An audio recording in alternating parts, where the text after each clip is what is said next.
everyone, and welcome back to my YouTube channel. As I promised on my Facebook page that I've made some changes and hopefully some improvements. In this video I will be going through all the basics of the materials that you can use in any of the fairy houses or projects that I'll be doing going forward. All the things I do use will be re-mentioned in every video that I do going forward also. If you have any suggestions or any ideas that you would like me to test, please let me know in the comment sections below. Thank you guys and enjoy the video. Cardboard is the backbone of your project. It helps define the shape, and also with some ingenuity you can really get some wonderful ideas out of the boxes. I like to use beer boxes, moving boxes, or any boxes that is clean and easy to work with. Next on the list is bottles. Cool drink bottles is a must in your arsenal. You will use it in every project that you tackle. When you see a bottle, think if you can use it. 2 liters and 500 ml cool drink bottles are the best. Clean tins is a must. The best advice I can give you is that you must be able to make clean cuts with your tin openers.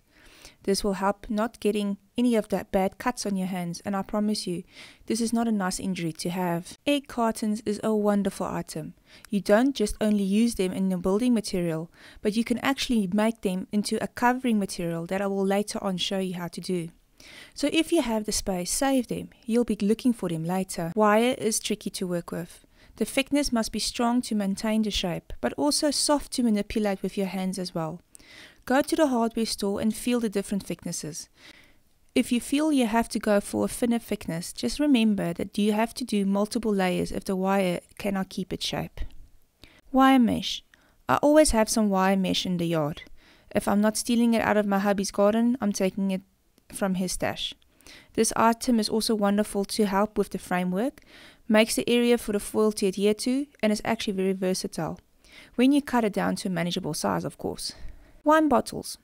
Ladies, this is for you. Tell your hubby he must go and buy you some wine. You need the corks. But you can't let the liquid go to waste, now can you? Corks are a very good subframe item, and hot glue and wood glue works wonderfully on them. One of the few items I will actually show the name is Das Air Modeling Clay. I've always have at least 2 500 gram packets in my cupboard. It's one of the best I've worked with, and if you know the tricks, it is a very versatile item. You can buy it at any hobby store. Just be mindful of the prices. Some stores can be hellishly expensive. Empty toilet rolls. Everyone has empty toilet rolls in the house. You don't just use them as a round cylinder. I've actually cut up the rolls and used pieces as fillers and shapers. The possibilities are endless. Paper rolls? These are hard to find, and I actually keep every one I have. They are also very versatile and can be used in a multiple of different projects and applications. Just a word of warning, some of them are very hard to cut, and the possibility of getting hurt is very possible. Wooden dowels. These babies I found at the arts and crafts stores. I just love them. I've used them as holding supports, centers of tree branches, and the possibilities are endless. If you find them, do keep them. Even for non-DIY projects around the house, they are very useful. Glue sticks. Buy a lot of glue sticks, and I mean a lot. This item I use in every project, every single time. I look for the biggest packets I can find. The short glue sticks are more readily available. I have realized that you actually go through a pack very quickly. The short sticks is also very frustrating, as when you begin, they are already finished, and to hold onto a project and put a new glue stick in is not easy. The long glue sticks are actually a gem to find. The extra length glue sticks are wonders. I should have actually bought 2 of them and hid them away. Look for the longer glue sticks. You'll not be sorry for the extra effort. Another item you can find at the arts and crafts store. Twine has a wonderful texture to it. Wrap around a specifically difficult piece will go a long way to help the clay adhesion. The lifeblood of all my projects, foil. I use both the light and the heavy duty. Heavy duty is more for your base work and for more rigidity. The light is a great shaping and molding for your project item. Stopping clay from drying, keeping an area clean, or just helping with texture. Cling film is a must for your project bag. I always look out for what foam extrusions I can find when I'm doing my weekly craft store walkabout. These ones are very useful in mushroom making and dome shaping. They are easy to cut and some comes in a lot of sizes. Sometimes in mix packs as well. Toilet paper can be used as a raw material, as I will show you in later episodes, or as a building material, especially to fill small areas. The major uses for spills and when the painting starts. I only use 2-ply paper, not to be fancy, but it does not disintegrate as soon as you touch it, and to help you clean your brushes and your mess makes a big difference. I always have my fairy lights from day one. As I've learned from my first project, always plan and make sure your lights has a way to fit inside and that you can actually see them.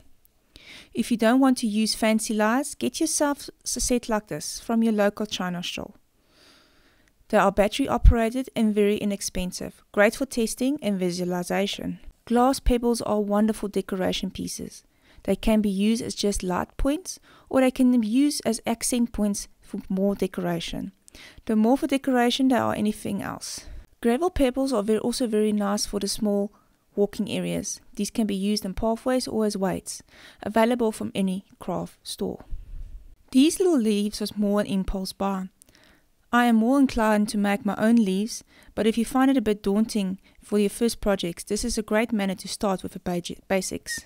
These little acorns are just an example of more decorations that you can actually buy at your arts and craft stores to make your project better. And that is it for today. I hope you find this informative, and I hope this gives you some information and guidelines as to what you need to get together for your fairy projects. Next week we'll be looking at all the utensils and the tools that you can use to do all your projects, including all the store-bought and the non-so-traditional store items that I actually use in my projects on a day-to-day basis. So please, if you would like to see it, subscribe to my channel and like. And also, if you don't mind, share it. I would really appreciate it. So next time, bye.